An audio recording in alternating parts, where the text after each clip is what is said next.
राजा की मृत्यु से शोकाकुल सैन्य चंपापुरी में वापस आए। नगरी में चारों ओर शोक का वातावरण छाया हुआ था। अंतपुर में रानियां कल्पान करके झूल रही थी। प्रधानमंडल ने मिलकर चंपापुरी के राज सिंहासन पर महारानी पद्मावती के पुत्र उदय कुमार को स्थापित किया।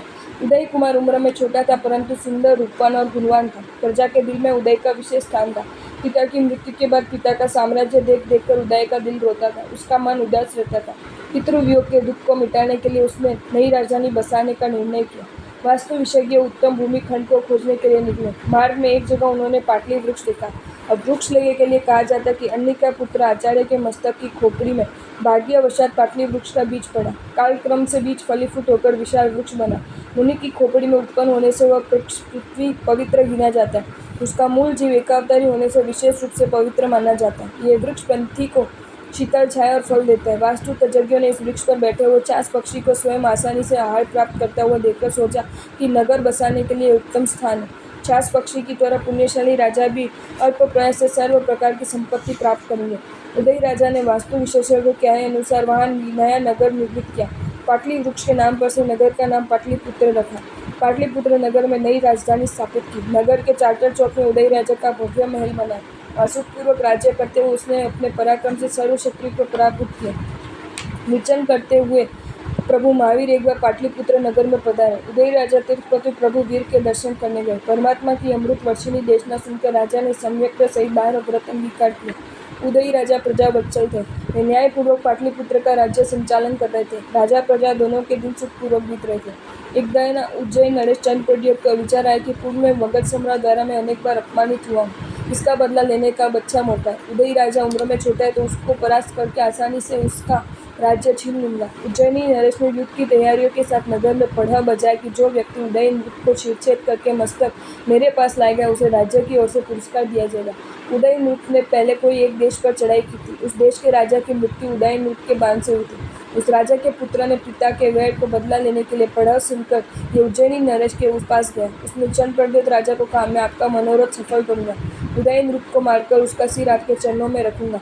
बदले में मुझे मेरा राज्य वापस देना। वह उज्जैनी से पाटलिपुत्र नगर में वहाँ रहकर उदासी राजा को मारने की अनेक युक्तियां करता रहा, परंतु काफी समय बीतने पर भी वह सफल नहीं हुआ। फिर वह सोचने लगा कि उदय राजा धर्मनिष्ठ और व्रतधारी शावक है। उसको मारने के लिए मुझे धर्मात्मा का ढोंग रचना चाहिए। उसके सत्यघोष नामक आचार्य का समागम हो गया। उसने उनके पास दीक्षा ग्रहण की। गुरु ने उसका नाम विनय रत्न रखा। संयम लेकर वह सभी बड़े मुनिराजों का विनय करता था। भारी दिखावे से शुद्ध संयम का पालन करता था। किसी को पता भी नहीं चलता था कि वह पाखंडी है। जैसे मछली पानी में रहने पर भी अपने शरीर की दुर्गंध को नहीं मिटा सकती, वैसे ही विनय रत्न साधुत्व स्वीकार करने के बाद भी मन की अधम बुद्धि पाप बुद्धि को छोड़ नहीं सका। मुख में राम बगल में छुरी, इस कहावत को चरितार्थ करते हुए उसने लोहे की एक तीक्ष्ण छुरी छिपाकर अपने पास रखी थी। विनय रत्न का संयम पालन करते करते 12 साल बीत गए, परंतु वह वैर भावना मिटा नहीं सका था। वह मौके की तलाश में था। एक बार सत्यघोष आचार्य अपने शिष्य परिवार के साथ चातुर्मास के लिए नगरी में पधारे। उदय राजा को धर्माचार्य के पदार्पण का समाचार मिलते उनका मूल मयूर नाच उठा। वे दूर दर्शन करने गए। दर्शन करके जिनवाणी श्रवण करके अत्यंत हर्षित हुए। वे अहिंसा आदि 5 मनों का दृढ़ता से पालन करते थे। मगध सम्राट श्रेणी की तरह वे दृढ़ संकीर्णधारी थे। जैन धर्म के प्रति अड़ग अवस्थान थे। उदय राजा ने राजमहल में एक पौषधशाला बनाई थी। वहाँ पर्व तिथि के दिन पौषध करते थे। एक दिन पर्व तिथि के दिन उदय नृप ने अपनी पौषधशाला में पौषध व्रत अंगीकार किया था। राजा ने आचार्य श्री को वहाँ पधारने की विनती की। विनती स्वीकार करते आचार्य श्री अपने शिष्य विनय रत्न के साथ धर्म जागरिका के लिए वहाँ पधारे। राजा ने दिन में निद्रा का त्याग करके स्वाध्याय वांचन आदि में समय प्रसार किया। रात्रि में धर्म जागरिका करके प्रथम प्रहर के पश्चात राजा निद्राधीन हुए। आचार्य श्री ने भी संधार किया। विनय रत्न को नींद नहीं आती थी। वर्षों का स्वप्न साकार करने का आज उसको अवसर मिला था। वह समय की प्रतीक्षा कर रहा था कि कब राजा और आचार्य दोनों निद्राधीन हो जाए और मेरा कार्य सफल हो जाए। वह धीरे से उठा, सावधानी से छुरी लेकर पौषध व्रत में सोए हुए राजा के गले पर चला दी। खून की धारा बहने लगी। उदय नृप ने पौषध व्रत में समतापूर्वक शुभ भावों में मरणांतिक उपसर्ग सहन करते हुए आयुष्य पूर्ण किया। कपटी विनय रत्न राजा को मारकर छड़ी वहीं छोड़कर भाग गया। खून की धारा बहने से समीप में सोए हुए सत्यघोष आचार्य के वस्त्र गिरे। वह चौंक कर जागृत हुए। उन्होंने देखा कि राजा की हत्या हुई। पास में खून निगलते गढ़ मस्तक पड़े। किसने की होगी ये भयंकर हत्या? दूसरी ओर देखा तो विनय रत्न वहाँ नहीं था। आचार्य श्री समझ गए कि वह हीन कृत्य उसने ही किया होगा। अब वो भाग गया होगा। उन्होंने सोचा कि इससे मेरी अवहेलना होगी, जिन शासन की निंदा होगी। नगरजन यही समझे कि आचार्य ने राजा की हत्या कर ली, इससे तो अच्छा मैं अब जीवन समाप्त कर दूं। इस प्रकार सोचकर सर्व जीवों से क्षमा याचना करके अनशन अंगीकार किया और पास में पड़ी तीक्ष्ण छुरी अपने गले पर चला दी। सुबह होते ही नगरजनों को पता चला कि रात में उदासी राजा और सत्याघोष आचार्य का खून हुआ है। सारे नगर में हाहाकार मच गया। आचार्य के दूसरे शिष्य भी वहां आए। उन्होंने देखा कि मायावी विनय रत्न कहीं नजर नहीं आता। ऐसा निंदनीय कार्य उसने ही किया होगा। नगरजनों ने विनय रत्न की बहुत खोज की, परंतु वह नहीं मिला। वह तो राजा की हत्या करके अच्छा पुरस्कार और शाबाशी प्राप्त करने की लालच में शीघ्र उज्जैनी नगर में चंड प्रद्योत राजा के पास पहुंच गया था। उज्जैनी पर नरेश ने जब सब वृत्तांत सुना कि जिसने साधु बनकर कौशल व्रतधारी उदयनरूप की हत्या की है, तब वे अत्यंत क्रोधित हुए। विनय रत्न की भर्त्सना करते हुए उन्होंने कहा कि दुष्ट पापी, धिक्कार है तुझे। साधु के स्वांग में तूने ऐसा निंदनीय कृत्य किया। उज्जैनी नरेश ने उसे फटकारते हुए पुरस्कार के बदले देश निकाल की सजा दी। तब से वह उदय सिंह नृपमारक नाम से प्रसिद्ध हुआ।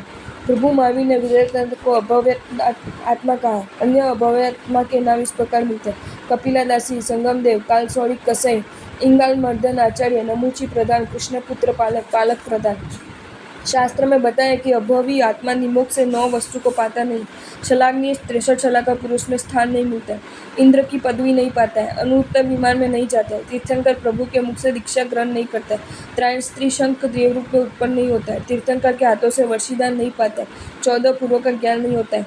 ज्यादा से ज्यादा 9 पुरुतक का ज्ञान प्राप्त करता है। 9 लोकांतिक देवरूप में उत्पन्न नहीं होता है। जिन शासन रक्षक देव देवी नहीं होता है। तदुपरांत अभयवी आत्मा जन्मावट काल में प्रवेश नहीं करता है। जीवन के अंत समय उसको समाधि मरण नहीं होता है। वह कभी मुक्ति गमन नहीं करता है। उदयी राजा कौशलव्रत में समाधि भाव सहित आयुष्य पूर्ण करके प्रथम शोधन कल्प में देव हुए। 4 पर्यंत देवलोक के दिव्य सुख का अनुभव करके आयु पूर्ण होने पर वहां से चौकर इसी भरत क्षेत्र में आगे भी 24 में तीसरे सुपाश्वर नामक तीर्थंकर होंगे। सुपाश्वर जिनपति का नाम स्मरण से सर्व कार्य निर्विघ्न रूप से सिद्ध होंगे। एक ही कुल में जन्म लेने वाले दादा और पुत्र दोनों आगामी उत्सर्पणी काल के तीसरे आने में क्षत्रिय कुल में जन्म लेकर तीर्थंकर पद पाएंगे। उत्तम शाही संगीत के धारक मगधेश्वर श्रेणी प्रथम रत्न प्रवाह नामक नरक का आयुष्य पूर्ण करके इसी भरत क्षेत्र में आगामी 24 में प्रथम तीर्थंकर बनेंगे।